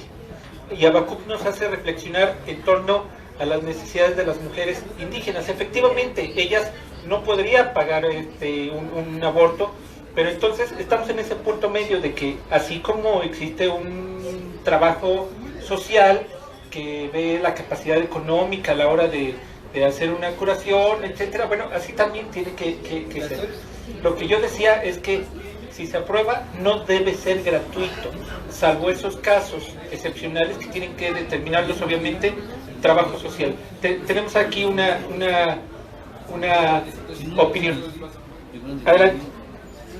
A ver, así por favor, compañera. Repítame la pregunta, por favor. ¿En dónde está la participación de la mujer cuando estamos hablando de asuntos que influyen en ustedes? Por ejemplo, se habla mucho de la participación femenina ahora que el colectivo está haciendo sus propuestas sobre la cuestión del feminismo y la equidad de género. Escuchamos posiciones muy radicales y sin embargo tenemos que escucharlas porque es la otra verdad. Nada más que lo que yo vi es que eran de grupúsculos, no era de sociedad. Entonces, ¿dónde están las mujeres? Buenas noches, antes que nada a todos. Honestamente, la mujer ha tenido muy poca participación, a pesar de que somos en su mayoría. Porque en grupos políticos, sí ahorita ya se están medio abriendo, y digo medio, porque siguen siendo personas muy cercanas a esos grupos políticos. Porque si se van a escuelas, si se van a comunidades, si se van a la misma sociedad en sí, no les toman en serio si no son allegados a ese grupo. Y se puede notar en cualquier decisión. Tanto ahorita con lo del aborto, es muy poco que les den esa importancia. Sí, ya poco a poco se ha ido dando, pero es muy poca la participación que se ha tenido dentro de una sociedad como tal. ¿A favor o en contra? ¿Del aborto? No tengo una postura personal. Quiero interrumpir, Dandito. ¿Por qué siempre la pregunta tiene que ser tajante y a quemarropa? ¿A favor o en contra? O sea, no. ¿Por qué no permitir esos matices? La técnica de la entrevista. ¿Para que podamos hablar? Sí, ya, así lo dejan arrinconado. A ver qué dice. Ok, la pongo así. Sí, estoy de acuerdo. ¿Por qué? ¿Sí o no? En mi caso, y forma personal, no lo haría. Pero ahora, cuestiones de salud, sí hay mujeres que mueren por practicarlo ilegalmente. Esa situación sí es preocupante. Pero también tenemos que tomar en cuenta que la educación sexual está muy mal en todos lados y que ya centros de salud, IMSS, o se llame como se llame, ya dan los métodos anticonceptivos gratis. O sea, ya han dado pláticas precisamente para tratar de evitar este tipo de casos. Ahora, si hay situaciones que requieren un aborto, que el niño venga mal, que sea aborto espontáneo, pues obviamente no se puede negar. Pero ¿En caso de violación? ¿En caso de violación? En caso de violación, o en caso, todavía se podría decir, en caso de aquellas personas que ya no pueden mantener un hijo. O sea, porque eso de creerlo obligatorio pues no es correcto. Pero en caso de mujeres sanas, que nomás fue una noche de calentura y por gusto, no estoy de acuerdo en que se les permita abortar algo que ellos mismos provocaron, sabiendo todo lo que se puede hacer para evitar. Señorita Yorelmi. Yo no estoy tan de acuerdo con el aborto, porque yo sí tengo una religión, es católica, y pues obviamente yo defiendo la vida. Pero muy a pesar de eso, sé que hay condiciones en las que no se puede tener un hijo. Yo soy mamá soltera, me ha costado mucho mantener mi universidad y sí se puede. Solo es decisión de aquellas personas que quieran seguir adelante con eso. Es una decisión personal. Entonces yo creo que aquellas que están dispuestas a tener un hijo deben hacerlo. Pero también sé que hay muchas personas que tienen otro tipo de vida y no tienen esa educación sexual adecuada. Hace poco hice una investigación sobre VIH, hice un sondeo con compañeros universitarios de México, de Pachuca, y algunos fueron de Puebla y de Veracruz, y me sorprendió mucho sus respuestas cuando les dije si usaban condón. Todos ellos son universitarios y trabajan y todo, y la mayoría de ellos dijeron solo si la otra persona me lo pide. Entonces ahí estamos hablando que tienen conocimiento, tienen educación suficiente, pero no están cuidándose. No se cuidan ellos y no están cuidando a las personas que pueden, una, salir embarazadas y la otra, ser contagiadas por infección de transmisión sexual. Bueno, ante todo les agradezco la sinceridad. Sí, es interesante escuchar las otras versiones, porque es la versión de lo que está ahí presente. Lo que sí podemos establecer bien claro es que seguimos siendo tradicionalmente modernos. Es decir, hablamos de que estamos en el manejo de los anticonceptivos, pero ¿saben dónde yo creo, y a título de equivocarme, es que seguimos manejando una pedagogía para dar el adecuado manejo del condón, que lo hacen no atractivo, lo hacen despersonalizado, y los jóvenes traen otra mentalidad, tienen acceso a 10,000 cosas, y creo que el discurso se quedó atrás. Entonces tendríamos que, pues, los jóvenes tendrían que plantear cómo quieren ahora esas pláticas, porque no está siendo lo suficientemente claro para poder, ya dejen de inhibir, pero por lo menos disminuir significativamente la recurrencia del fenómeno. Ahora, yo quisiera también agregar algo con ustedes, o compartir con ustedes. Hoy en día vemos, por ejemplo, un aparatito como esto, y tiene una capacidad tecnológica y una potencialidad para hacer cualquier cantidad de cosas que hace 20 años esto lo habíamos que fragmentar. Una cámara aparte, un teléfono aparte, un beeper aparte, un reloj, etc. Un día comentaba con un muy querido maestro en el doctorado, cuando va una incipiente tecnología ahí en los años 60 para hacer orbitar a un ser humano y que fuese a la luna y regresara, los cálculos matemáticos lo hacían unas personas, se llamaban computadoras, unas mujeres en particular. Hay hasta una película de eso. Y le ganaban a la primera computadora, a la IBM. Si de los 60 para acá tenemos más información, aparentemente más conocimiento, más tecnología, yo le diría, ¿quién de ustedes puede orbitar a un ser humano que lo lleve a la luna y lo regrese? Es decir, el solo conocimiento, la sola tecnología no nos da la puerta al entendimiento y a la formación. Ya algo que comentaba aquí Habacuc es, ¿qué hago yo con esa información? Esos estudios, como los que hizo la compañera, en verdad dan escalofríos. En mi generación nos decían, ¿sabes qué? Cuídate, usa un preservativo porque, güey, te da VIH y te mueres. Y nadie nos queríamos morir, o al menos no de eso. Lo que estamos platicando antes. Sí, o ¿sabes qué? No te metas droga porque en una de esas te vas a pasar. Y, o sea, a lo mejor una cultura del miedo. Y aunque sea por miedo, no por pensarlo, no por razonarlo, decíamos, no, ni madre, o sea, no le entro. Y es increíble ver el repunte, por ejemplo, de casos de VIH. Pero ¿en cuál generación? ¿En los treintones o cuarentones como yo? No. Aquí en los jovenazos como los que me acompañan, no. Sino en gente ya muy joven. ¿Por qué? Porque parece ser que se ha privilegiado aparentemente en la razón. Y sabes que mira, es que hablamos, por ejemplo, de la interrupción del embarazo. Pero una enfermedad de transmisión sexual no se aborta. y esa la puede contraer un varón y una mujer, independientemente de la conducta sexual que tenga. Entonces aquí lo que falta es este análisis ya más profundo. Es decir, hoy es totalmente válido, ¿sabes qué? Quiero yo ser padre o quiero ser madre, total, o sea, se vale. Y a lo mejor antes no era ni siquiera una opción o decisión, era una imposición. Y sí, en primer lugar de parte de la mujer, en su entorno familiar, social.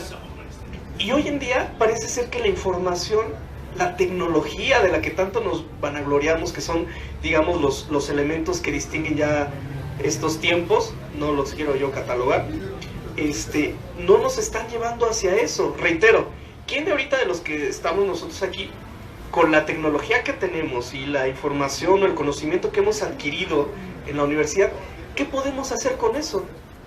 ¿Podemos llevar al perrito Lassie al cosmos y aunque no regrese, dejarlo allá? No. Entonces, falta todavía esa parte de integración. Pero va en el mismo sentido, o sea, y ahorita ya va para allá la palabra, va en el mismo sentido. ¿Por qué la gente hace lo que hace? Pues tiene diferentes justificaciones. O sea, ¿por qué te drogas? Ah, pues porque me gusta y se siente chido. Ah, pues es uno de los efectos, ¿no?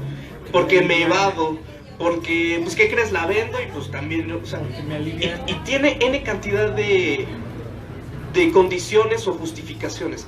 Pero fíjense, aborto, reacción o lo que tú me digas, tiene un punto en común, que es el planteamiento ontológico. O sea, el ser humano no nos estamos conociendo a nosotros mismos y no estamos siendo capaces de entendernos y comprendernos, y menos nuestro entorno. Okay. Bueno, es que de pronto siento que hablamos desde los privilegios, ¿no? Y hablar desde los privilegios nos nuda la vista para poder ver las cuestiones en comunidad. Y bueno, en cuestión de educación sexual, que no existe, que es nula, porque parece que a los jóvenes de secundaria, a los jóvenes de bachillerato, piensan que la educación sexual es poner un condón con la boca. No, eso no es la educación sexual.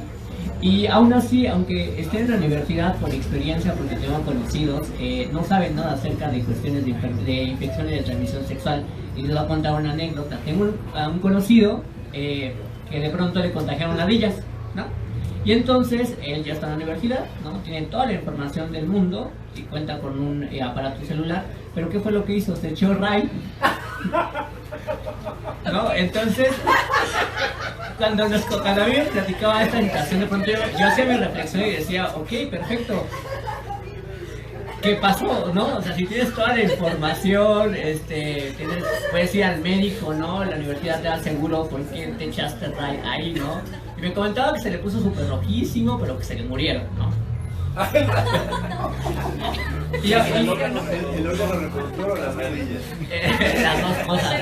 Pero bueno, el punto es que realmente la educación sexual los jóvenes lo ven como una cuestión divertida, ¿no? Como les comentaba, poner un condón con la boca, con los codos, no sé, porque igual en los bachilleratos en los que trabajamos como colectivo y damos cuestiones de educación sexual o derechos sexuales y reproductivos, nos piden eso, nos piden, oye, enséñame a poner un condón con la boca, y yo, sí, porque es parte del placer, ¿no? Está perfecto, pero antes tienes que conocer tus derechos sexuales y reproductivos, ¿no? Y antes de eso tienes que aprender los métodos de protección, del sexo seguro, del sexo protegido, para que no te pasen ciertas cuestiones, ciertos procesos, o que puedas tener o adquirir una enfermedad de transmisión sexual.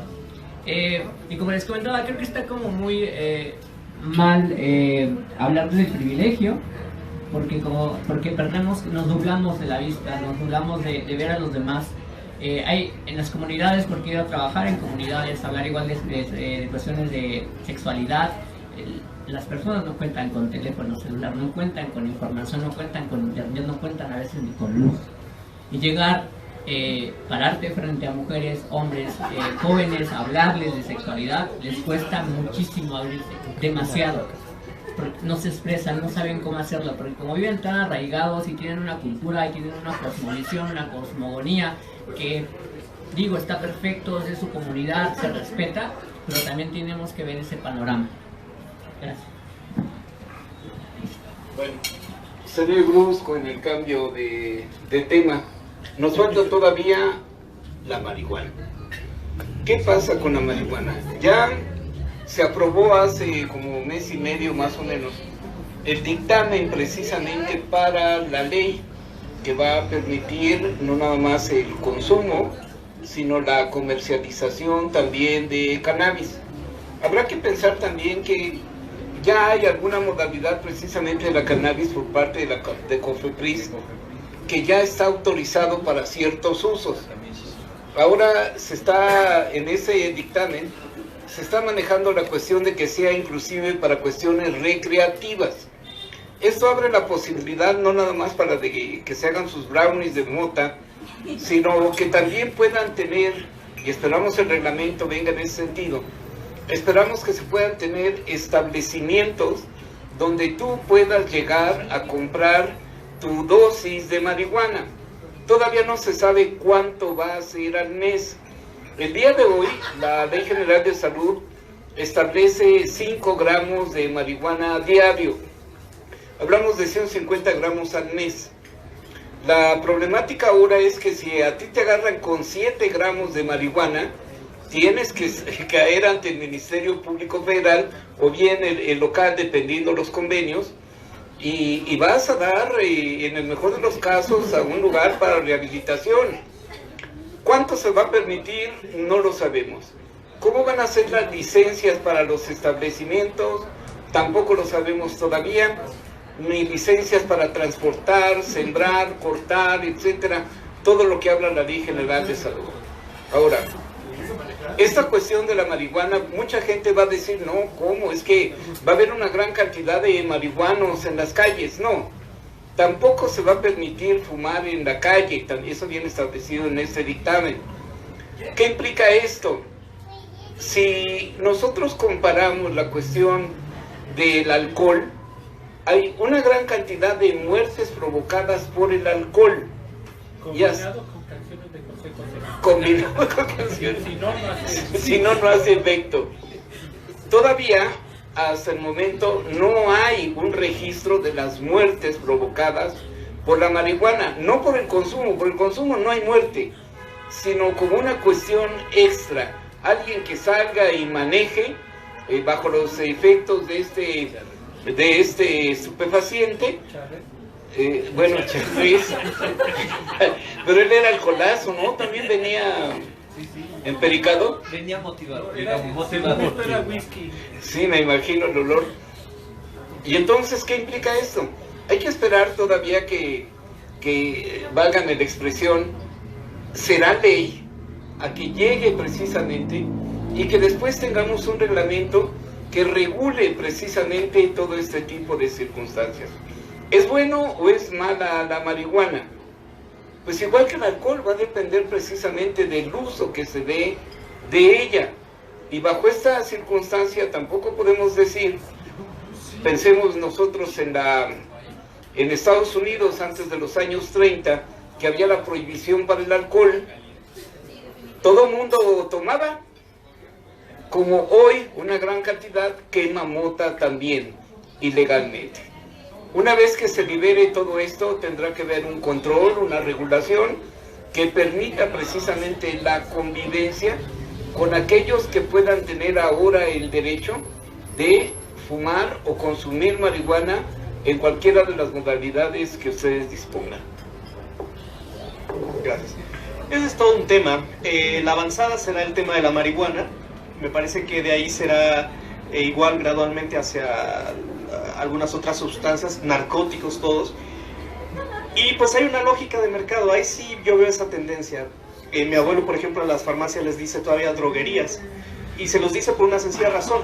Medicamentos alópatas que consumimos cuando nuestra salud se deteriora, podrían ser considerados bajo otro contexto narcóticos.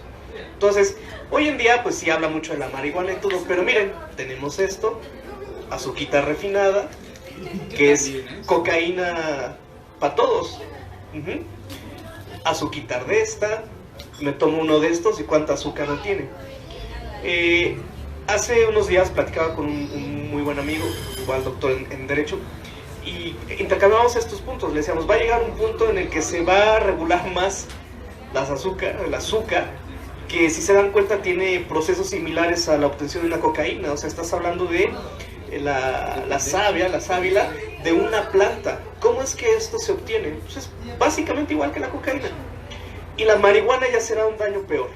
Hoy en día, en materia de salud pública, que aquí hemos abordado el tema, ¿cuánto se gasta por enfermedades vinculadas a la diabetes, a la hipertensión, por consumo de productos altos en sodio y el azúcar, o la azúcar, como gusten?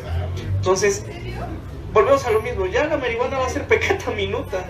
O sea, al final del día pues está ahí en una plantita, se la fuman o lo que sea. Si hacemos un análisis también de la primera resolución de la Suprema Corte ante un amparo para el consumo de la marihuana, es muy interesante el estudio que hacen, porque hacen un comparativo con el consumo del alcohol. Y dice, entonces sí, en efecto es un mito que la marihuana tenga efectos de euforia en quien la consume. Por el contrario, tiene efectos que aletargan. Equiparaban a la marihuana más con el alcohol que con otro tipo de narcóticos que sí causan un efecto diferente. Entonces decía, a ver, si el Estado tiene regulación para el consumo del alcohol, ejemplo, no a menores de edad, puede aplicar a la marihuana. Beber y conducir un vehículo, no, puede aplicar en el caso de la marihuana. En algunos establecimientos, ok, ahí a lo mejor se hace una analogía en el caso del tabaco, porque sabemos que hay igual una política de los derechos para evitar tener fumadores pasivos. Por ejemplo, un lugar como en el que nos encontramos, si no está debidamente ventilado y demás, se nos restringe el consumo del tabaco, o de ahora estas cosas que los vapes o no sé cómo se llaman. Lo mismo sería el caso de la marihuana, ¿no? Entonces me parece que la regulación va avanzando, y donde yo veo el matiz es en el tema económico. En Estados Unidos ya se ha avanzado en ello, y la industria de la marihuana va muy bollante. Fox ya le anda para que se legalice aquí en México, porque ya es de los primeritos que va a comenzar. Sí me preocupa un poco el destino que va a tener el campo mexicano, el agro mexicano, si ya se va a volcar de lleno al plantío de, en este caso al menos en un inicio marihuana y después también otros cultivos, porque pues es 1000 veces más rentable eso que sembrar jitomate, que sembrar maíz. ¿Me explico? O sea, sí hay una lógica de mercado ahí. Y me parece que Estados Unidos sí está conteniendo un poquito la aprobación en países como México, porque igual en Canadá ya está muy laxa la legislación. Y una vez que se dé, invariablemente también tendrán que seguir el resto de las drogas. ¿Por qué? Pues porque va a tener la misma lógica. Ahora, esto no es ni apología a su consumo ni nada, entonces también no cegarnos. Hay gente que lo hace. Ahorita mismo alguien que tal vez esté viendo esto en vivo en la repetición, se está dando un toque.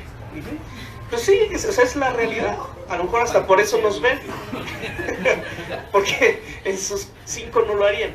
Entonces también negarnos a estas conductas o cegarnos a que suceda, pues no nos lleva a nada bueno. Eso sí, vamos a ver los efectos de toda esta legislación, en qué se va a dar. Vamos a hacer Holanda o los Países Bajos, que desregularon y no hay nada, o si va a ser un detonante para otros problemas sociales, o al contrario, tal vez se convierte en un placebo para la propia sociedad. Si antes el opio era la televisión o la familia, lo que sea, pues ahora literal el opio del pueblo va a ser esta droga. Asunto demasiado polémico, demasiado. Pues a mí se me ocurre plantearlo de otra perspectiva, de la cuestión de la seguridad. Es evidente que los carteles se construyen a base de recurso de venta. ¿Qué pasaría si nosotros lo autorizamos? Pues desarmamos todo ese proceso. Hay que dejar que la propia sociedad madure. Tiene que ir tomando conciencia de lo que representan, y es como lo de los embarazos, sobre sexualidad.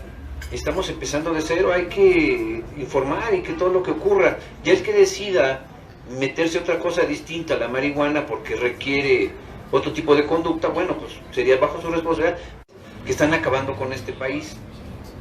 Entonces entramos en un terreno polémico desde esa perspectiva. Ahora, como dijo Habacuc, me parece que ya tuvimos un ejemplo en los 30s, cuando prohibieron la época de la prohibición, y lejos de disminuir, Se incrementó, es decir, como que socialmente me dicen, esto está prohibido, entonces lo hago. Y si está autorizado, ya perdió el chiste.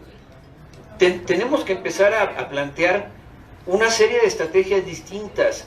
No que no enfrentemos esta situación, pero tenemos que mejorar el discurso porque nos estamos quedando atrás. Ahora, la gente que se va a drogar, se va a drogar. Eso es un hecho. Y la gente que no se va a drogar, no se va a drogar. Entonces creo que ahí entraría ese asunto de que hay que acabar con el patriarcado, así del paternalismo, de que no hagas esto, no hagas... Mejor platicamos, ¿no? Y platicamos y decimos qué es lo que ocurre. Y lo que seguramente va a ocurrir si te excedes. Tal vez esa, como dice mi querido y gran amigo Alejandro, el doctor Alejandro, pues tenemos que entrar al conocimiento filosófico de qué onda con nosotros, o qué esperan de la vida. Lo lamentable es que actualmente la mayoría no sabe ni qué está viviendo. Ni con el cubo le corre. No.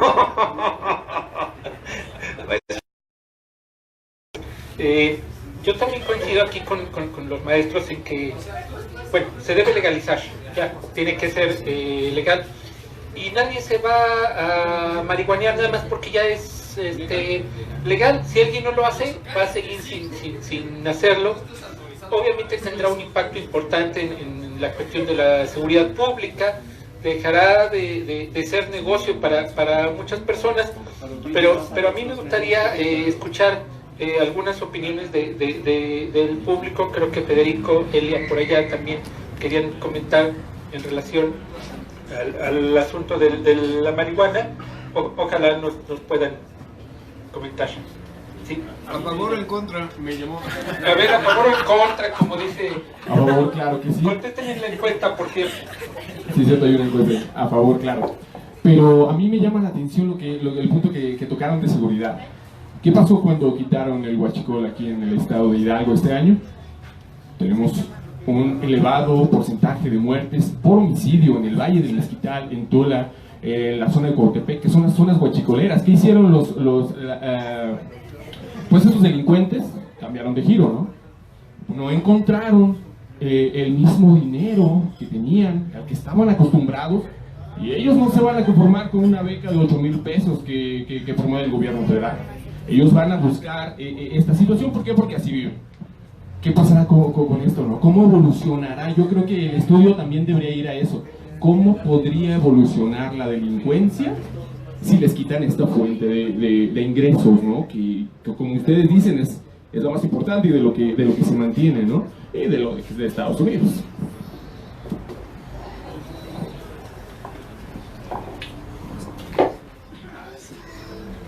Hola, buenas noches. Yo estoy a favor de la legalización de la marihuana.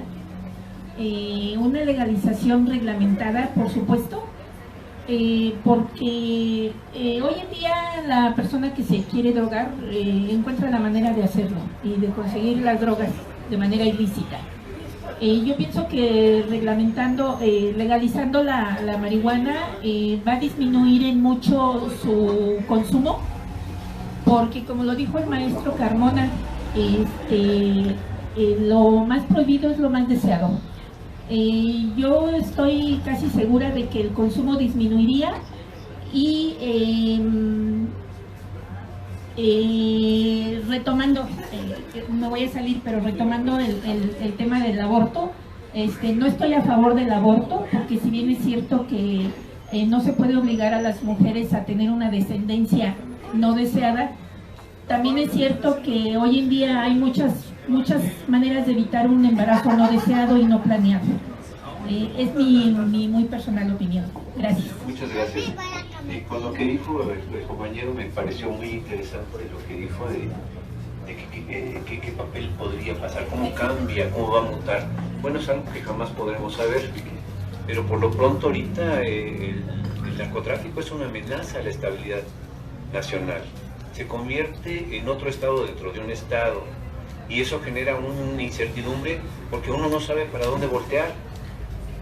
Entonces tenemos que buscar no sé si la palabra correcta sea un paliativo, pero que nos dé ese margen de seguridad, porque ahora todos vivimos inseguros por los excesos que están cometiéndose. Y para no ser redundante, creo que de que va a cambiar, pero no va a tener la misma fuerza. Porque actualmente maneja una cantidad de recursos que escapan a lo imaginable y compran conciencias que da gusto. Si tú decías que del huachicol, efectivamente van a multar porque están acostumbrados a gastar y no a trabajar.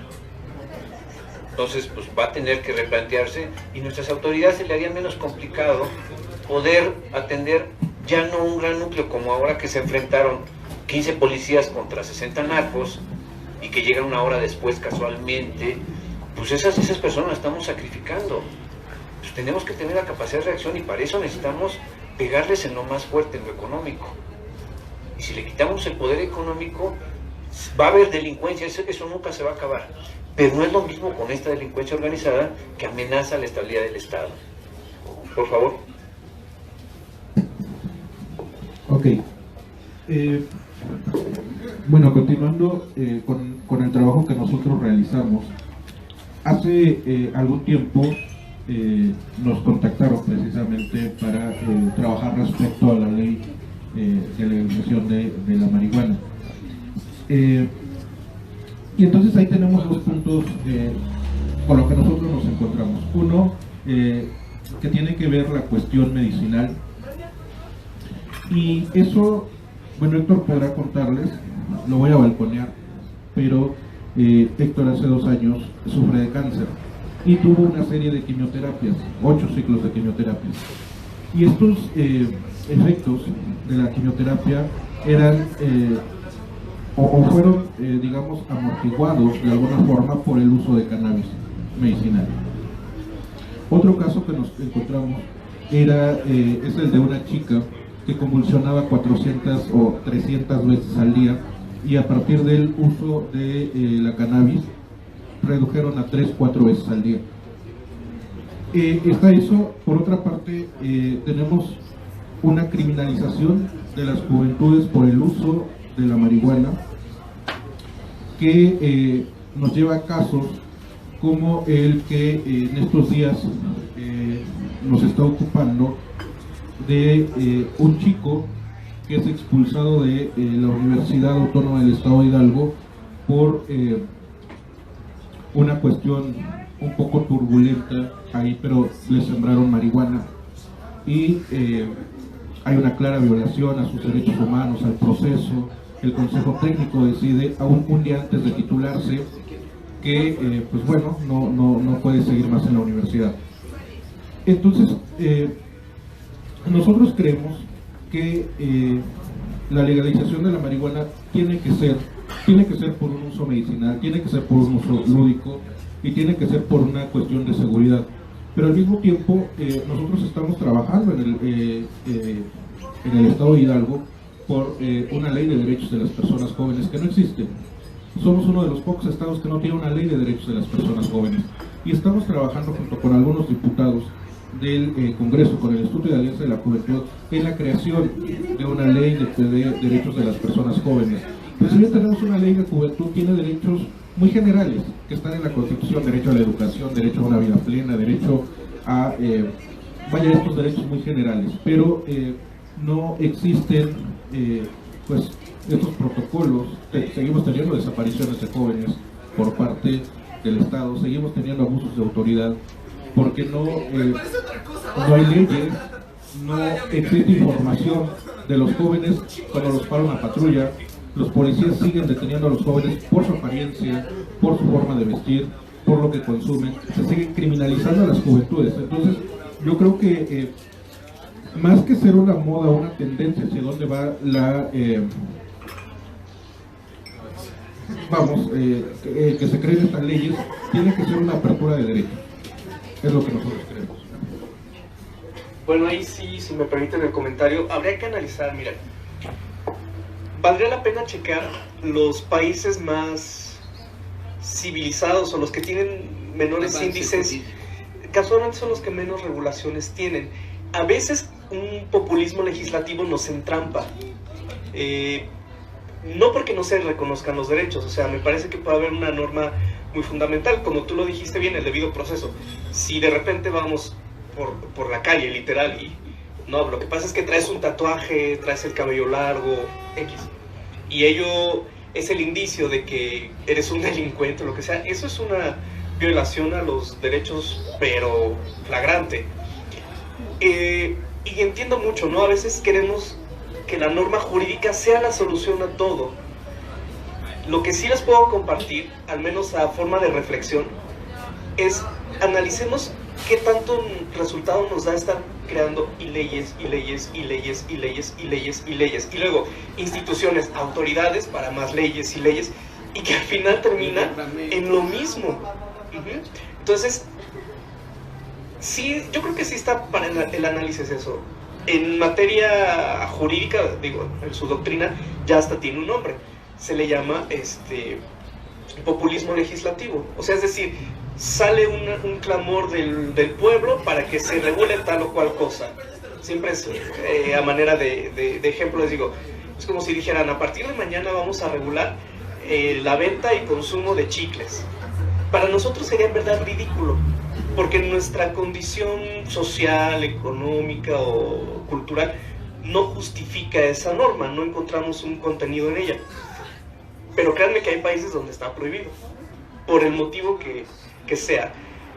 Y se observa, es más, hasta venderlo, lo hay. Sin embargo, si nos vamos a derechos muy básicos y muy fundamentales, o a garantías, como es la garantía de legalidad o de seguridad jurídica, no tendríamos la necesidad de acudir a otro. Y en serio hay que preguntarnos, ¿la creación de una norma, la modificación de una norma, nos va a dar la solución operativa o material de un problema determinado en la sociedad? Yo dejo esa reflexión, ¿no? No quiero decirte que sí, no quiero decirte que no, pero creo que sí valdría mucho la pena al menos plantearse esa pregunta. Es muy cierto. En algunos espacios en la Unión Americana, inclusive está hasta prohibido que construyas casa, edificio, lo que sea más alto que el Capitolio, que el propio Capitolio que tengan. Y eso pues nos lleva inclusive a una cuestión absurda sobre la creación de nuevas normas. Nuestro país en los años 80 estaba tendiendo a despenalizar, en materia penal, a despenalizar un sinnúmero de conductas. Se cambió, por ejemplo, el adulterio, dejó de ser un delito y se convirtió en una causal solamente de divorcio en derecho familiar. Y hoy ya ni es, hoy es deleite, ¿no? Hoy es deleite. Y entonces, ¿qué está sucediendo ahora con la legislación en nuestro país? Estamos tendiendo a poder juridicizar todo. Tenemos nuevos tipos penales, y que ya lo hemos comentado en estas charlas, como el feminicidio, que no sabemos si procesalmente los agentes del Ministerio Público, los juzgadores, están haciendo alguna cuestión correcta. ¿Por qué? Porque no está muy bien determinado en la ley el tipo penal. Si seguimos bajo esta situación de que vamos a crear una norma para cualquier situación de conducta, pues nos vamos a encontrar con cerros y cerros y cerros de leyes que no nada más los abogados nos va a costar manejar, sino para el entendimiento de la población que no es especialista en esto. ¿Qué implica esto? Un excesivo trabajo legislativo para efectivamente darle respuesta, entre comillas, a todas las peticiones de la sociedad, inclusive aquellas que ya estaban resueltas desde antes. Esto que comentas es bien interesante. En redes se hizo famoso el caso de Abril y su ex esposo y demás. Tuve la oportunidad de conocer la resolución de la apelación que promovió el imputado en ese momento, y lo lancé así en mi Facebook, ¿no? A ver, el rigor que le vamos a exigir a un fiscal, a un ministerio público para que acredite las causales, nos entrampan en cuestiones técnicas como estas, donde ya estaba de lado si había un grado de tentativa para privarle la vida o no, sino cuestiones como no se acreditaba el tipo penal de homicidio y por ende no se justificaba la prisión preventiva oficiosa, y en eso versó todo. Y los jueces, magistrados que resolvieron, pues más allá de, son seres humanos, pueden corromperse sin ningún problema, pero siempre en estos casos es más el Poder Judicial quien absorbe la crítica social que las procuradurías o las fiscalías. Hubo un caso muy sonado en Chihuahua hace ya varios años de una chica que su pareja la priva de la vida, una mujer, y el tribunal de enjuiciamiento decide no fijarle la responsabilidad penal a este sujeto por inconsistencias en el procedimiento, algo técnico. Este tipo de ánimo solo genera mayor sensación de impunidad, porque las cosas, los procesos, los tipos se vuelven más complejos, y desgraciadamente muchas veces en las instituciones no hay la preparación técnica jurídica para solventarlo. Entonces, si hoy en día vemos, a ver, ¿qué opina del caso, por ejemplo, de Abril? No, es que el ex esposo y luego las instituciones que son unas corruptas y lo dejan libre. O sea, el tipo sigue en proceso, no hay que olvidar esa parte. El proceso no ha concluido, no se dio un carpetazo. La diferencia fue en la medida cautelar, ¿no? Que se revocó la prisión preventiva oficiosa. Y como para estar diciéndole esto a la población todo el tiempo, pues parece que las instituciones no nos dan para eso. Sin embargo, queda un malestar, un sentimiento de impunidad que revictimiza en este caso. Entonces, este es el problema cuando se va generando más legislación y más legislación y más legislación. En su momento se dijo, o bueno, en particular su servidor, me parece que el tipo penal de feminicidio no lo deberían de legislar porque le va a dar más problema al fiscal. No, es que eres un misógino, es que esto, aquello. No, mira, figuras más sencillas, tal vez un agravante, qué sé yo. No, tiene que ser el feminicidio sí o sí. Bueno, está bien. Y a veces ahí vemos las consecuencias. Y digo, ese es solo un ejemplo, ¿eh? Puede haber N. Por ejemplo, en materia anticorrupción. En verdad, si tú platicas con alguien que no es de México, da risa, desgraciadamente. O sea, tú puedes platicar con un japonés o a lo mejor hasta un gringo y te decir, ¿cómo? O sea, ¿tienes leyes e instituciones, autoridades para cuidar que un servidor público no se chingue el dinero? Sí. Entonces están diciendo a la gente, no esto, no aquello, no aquella. El derecho o la norma jurídica en particular debe ser un límite en el que los individuos manejemos nuestras libertades. Pero cada vez más leyes son más restricciones, claro, dependiendo para qué grupo va enfocada la sanción o la parte coercible. Pero entonces estamos diciendo a la gente, oye, no te pases el semáforo en rojo, y se lo pasa. Oye, no te estaciones, se lo ha prohibido, se lo pasa. Oye, regidor de no sé dónde, no te claves el dinero público, se lo clava. Oye, cuando eso debería ser algo ya elemental, que viene desde la educación que debemos de tener y la educación que tenemos que dar. Llega el niño a la casa con un celular, oye, ¿y eso no es tuyo? Ah, no, pues me lo encontré ahí en el salón. ¿Y dónde te lo encontraste? Pues en la banca de al lado. O sea, discúlpame, pero eso no. Entonces queremos corregir las conductas meramente con la parte coercible de la norma. Punitivo todo. Ahora, si la persona no inhibe la conducta a partir de eso, ya no va a haber nada que ancle su conducta. ¿Me explico? O sea, cometo tal conducta antijurídica y no voy a ser sancionado, puta, lo va a cometer, perdón, vámonos, los van a cometer todos. Si tienes tú otro motivo que no sea la norma para no tener una conducta nociva para los demás, esté legislado o no esté legislado, no lo vas a cometer. Así como decíamos, esté permitido o no la marihuana o las drogas, no lo vas a consumir así. Es exactamente la misma lógica. Bueno, no voy a decir más cosas que finalmente la percepción, yo voy a la percepción social. Todo lo que dijo el doctor tiene toda la razón cuando sabemos de procesos jurídicos. Sin embargo, para la mayoría de la gente, la justicia tiene precio. Diríamos, se economizó la justicia. Y eso así es. De hecho, el planteamiento que está haciendo ahora los estudios es una lógica de mercado. Entonces ahora finalmente por ejemplo, se me ocurre cuando detienen a Duarte, que lo veían llegar al exgobernador, pues él no tiene nada de ingenuo, había preparado toda una argucia legal que le permitía evadir tomando el procedimiento por el que lo detienen. Es decir, la famosa idea de en vez de reponer el procedimiento, lo dejan libre por errores por vicios de procedimiento, y entonces entramos en la negación de la justicia. Y entonces dejamos de creer en la impartición de la justicia, que es lo preocupante. Entonces, como dices tú acertadamente, como dice usted acertadamente, no podemos llenarnos de leyes porque son formas, vericuetos que permiten sobreseír un caso por inconsistencias o por lo que se quiera. El hecho es simple. ¿Cómo es posible que un tipo que se llevó 32,000 millones diga que no? Hasta le vamos a pedir disculpas. Y que no sea delito grave. Y que se sube a una micro con una pistola. Por supuesto. Entonces, dentro de todo eso, como ven ahora diríamos, es que entonces el delito menor es el gran delito. Y el gran delito es una circunstancia. Perdóneme, eso es negar todo lo que hemos aprendido.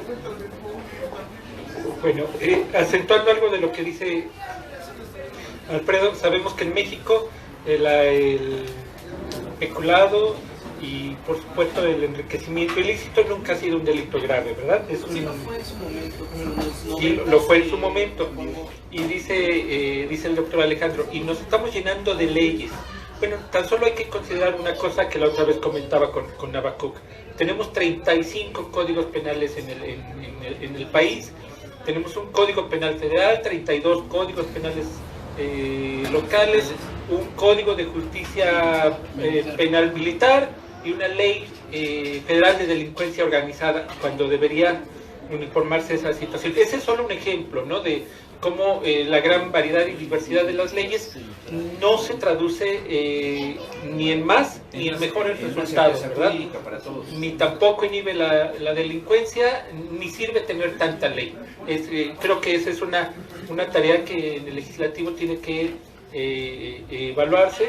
Y pues bueno, vamos llegando prácticamente a la etapa final de la temporada, del día de hoy y demás. No nos están censurando, no nos pagaron para que nos vayamos. Por si yo no puedo. Tampoco el señor presidente y se queda en su casa porque no caben 5 payasos en la misma fiesta. No va por ahí.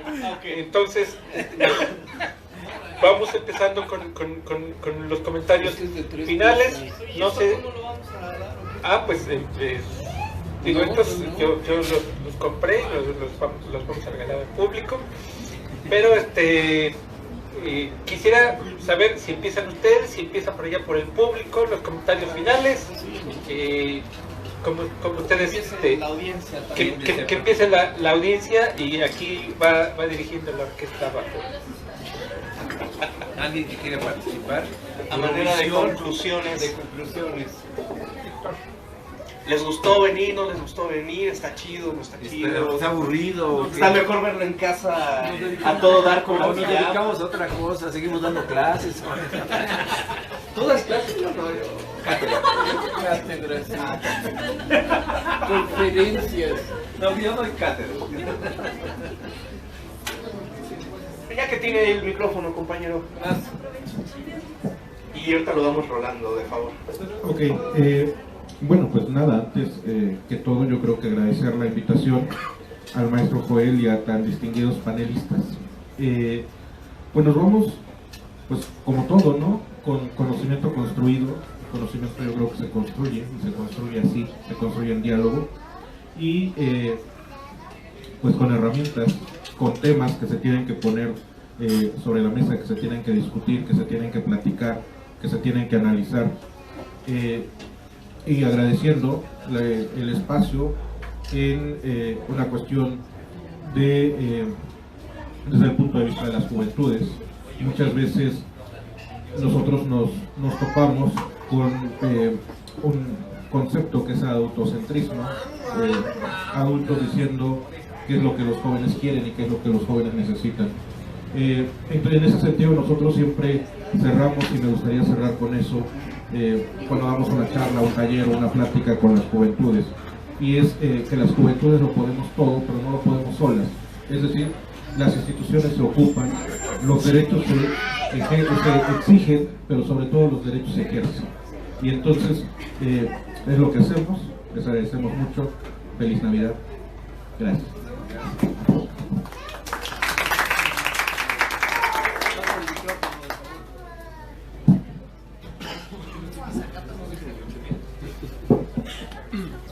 Bueno, yo igual nada más para cerrar, creo que muchos de los problemas que hoy platicamos y como yo lo creo, todo se arregla con educación.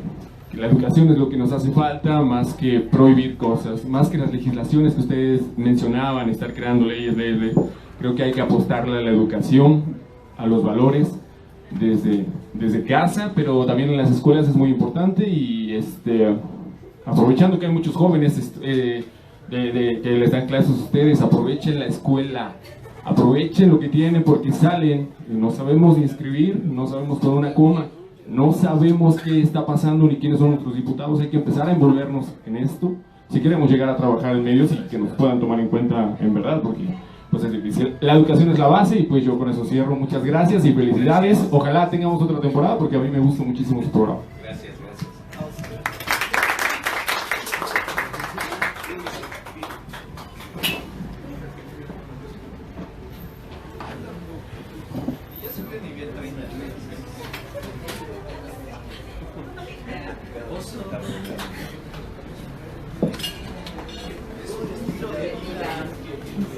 Hola, buenas noches a todos, aquí a los que nos acompañan, a los maestros. Pues yo también nada más comentarles que pues estoy de acuerdo también con el joven que comentó anteriormente. Yo opto por la educación, ¿no? Más que nada, hablando de todos los temas que se vieron esta noche.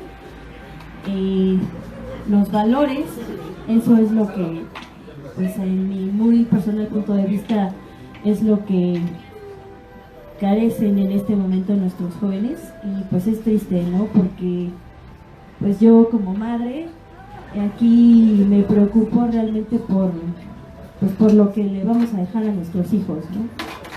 Y pues estoy muy agradecida de estar con ustedes aquí en esta última transmisión de esta temporada. A mí me gustan mucho sus charlas y pues muchas felicidades también a todos y gracias por la invitación. Gracias. Tenemos más participaciones. Compañero Héctor otra vez.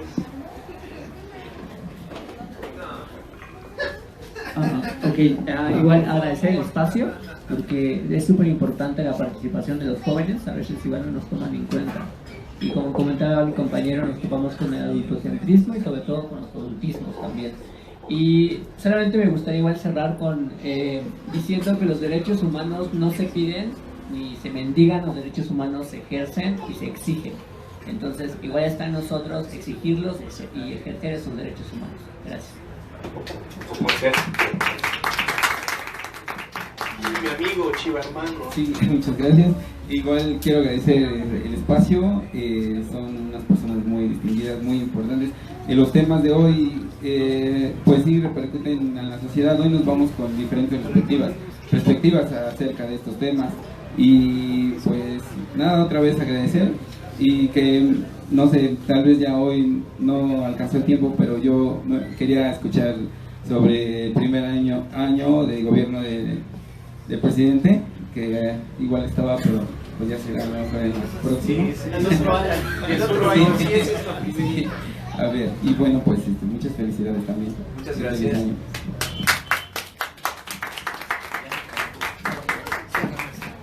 Bueno, no nos queda otra más que prácticamente empezar a cerrar el programa. Tenemos los libros. Me comentan que pasen a tomar cualquiera de los libros que están aquí. tenemos, o tú Bello, tú procurador, tú productor, ¿sí? Procura entregar los libros en el más sentido romano. Así es, en el más sentido romano, para que se haga entrega prácticamente de ellos, y pues esperamos el desfile aquí para que la Cámara también registre quién está obteniendo uno de estos libros, o de aquellos que están allá que trajo el maestro Joel. Podemos ponerlos en medio y que cada quien elija lo que quiera, ¿no? Así de simple. Muy bien, pues esperamos que vengan por ellos. ¿Quién empieza? A ver, propongo algo, mira, vamos diciendo que hay. Y ahí tenemos este libro de Habacuc, que es el de perspectiva interdisciplinaria de la delincuencia. ¿De qué va tu libro de esta? Una obra de arte relacionada con cuestiones de criminología principalmente. Muy bien. ¿Y por acá, maestro, qué tenemos? Déjenme poner mis lentes porque el día no funciona, no llevo mis ahora sí, ya con calma. El fin del petróleo, de Paul Roberts. Tenemos otro que se llama La catástrofe perfecta, de Ignacio Ramonet. El otro, El derecho a la pereza, de Paul Lafargue. Y La lógica formal para principiantes. Eso está interesante. Pues aquí está el material. Digo, hay de todo. Y pues está a la disposición de ustedes. No, digo, para alimentar el espíritu. A ver. Usted quiere del petróleo, compañera. Ahí está el del petróleo. Todo suyo. ¿Quiere tirarse a la pereza o qué, compañero? No, pero quiero saber. Lógica. Por favor. Aquí el Va a autor se lo va haber a firma firmar. de autógrafos por parte del autor. ¿También? Bueno, no estaba contemplado, pero no venía yo preparado, pero... Federico. ¿Su nombre? Entonces, mientras vamos cerrando, ¿les parece? Yo quiero agradecerle mucho a quienes nos hicieron el favor de acompañarnos aquí esta noche, a quienes cada miércoles o en cada repetición nos estuvieron acompañando. Gracias por sus comentarios, y quiero mandar un saludo muy especial a mis alumnos de La Salle, a mis alumnos de la EBC y por supuesto a mis alumnos de la Autónoma. Nos hemos retroalimentado mucho, y bueno, también a todos quienes siempre nos han dedicado ahí un saludo. Es un periodo para la reflexión, para estar también con la familia, con los amigos, compartir. Y a mí siempre me gusta despedirme con esta frase: haz el bien y evita el mal. Buenas noches. Bueno, antes que nada, en un proyecto que surgió de un pasillo, de esa cotidianidad de estar discutiendo, nunca nos poníamos de acuerdo y todos los alumnos se nos quedaban viendo extrañamente. Ahorita veo las risas que sí estábamos ahí, y de pronto el proyecto empieza a tomar forma por la iniciativa del maestro Joel, del cual le agradecemos enormemente la posibilidad de hacer visible lo que siempre estamos discutiendo en la escuela, es decir, tratar de generar con eso el conocimiento, con las limitaciones que eso implica. Por el otro lado, pues también terminamos una etapa, un ciclo, que honestamente pensé que no íbamos a llegar, con esa honestidad con lo que tenemos que hablar, y ahora estoy sorprendido porque, bueno, parece que sí está funcionando. Lo hacen porque ustedes lo hacen posible. Y por último, pues yo le voy a mandar un gran abrazo, un gran beso a mi esposa, que es la que... Otro abrazo. Pero la propia, ¿no, maestro? A la doctora Elvira. A mi esposa, la doctora Elvira, sí, siempre ella creyendo en este asunto, porque aunque no lo crean, lo comenta. Y ahí me dice, es que te falló esto, no, pues entonces ya no voy a salir. Entonces, y por otro lado, pues desearle lo mejor que se pueda pasar, y pues tómenlo con calma. Hasta luego. Gracias. Yo quisiera empezar por agradecer y enviar un saludo muy cariñoso a mis señores padres, que nunca se perdieron uno de los programas. Quiero agradecer también a quienes hacen posible que lleguemos a tanta audiencia, a Hidalguía, a Línea por Línea, a Presencia Hidalguense y por supuesto al Semanario Avanzando en Hidalgo, pero a quienes pusieron su conocimiento, su sabiduría en esta en esta mesa al doctor en Tecnología Educativa Eduardo López Acevedo, el doctor en Derecho Alejandro Vázquez Guzmán, el maestro en Ciencias Políticas Alfredo Carmona Casas, que antes que doctores o maestros son amigos y son ciudadanos conscientes que quisieron participar en este proyecto que nosotros comentábamos. La idea era simplemente llevar un mensaje social de lo que nosotros creemos, lo que nosotros siempre hemos discutido, debatido y demás. Pero sobre todo a quien debo agradecerle es a quien hace posible todo esto, que es el público que nos siguió cada noche de miércoles, que nos permitió tener en pocas semanas más de 230,000 vistas de este programa, medidas perfectamente. Por supuesto, la asistencia técnica de Juan Guillermo Sánchez y la producción de Guillermo Bello. Es Bello de apellido, se los aviso, porque hace rato ya estaba ahí Abacuc, ay, Bello productor, no, el productor Bello. Sí, no es adjetivo. Entonces, agradecer a Chiquita Café su hospitalidad, como también la tuvieron otros establecimientos a lo largo de estas 23 semanas que de manera ininterrumpida, a través de su móvil o a través de las computadoras, llegamos a muchos lados. Tentativamente la segunda temporada estaría arrancando entre el 15 y el 22 de enero, una vez que hayamos definido nuestros horarios. No me queda más que agradecer a todos y pues feliz Navidad, ¿no? Feliz Navidad, por supuesto, y también agradecer a quienes en algún momento compartieron la mesa con nosotros, a Miguel García Conde, a José Luis Guevara, a Alejandro Guadarrama, al doctor Jorge Peña Cepeda, pero por supuesto al público que estuvo aquí el día de hoy. Muchísimas gracias, soy Joel Sánchez, buenas noches.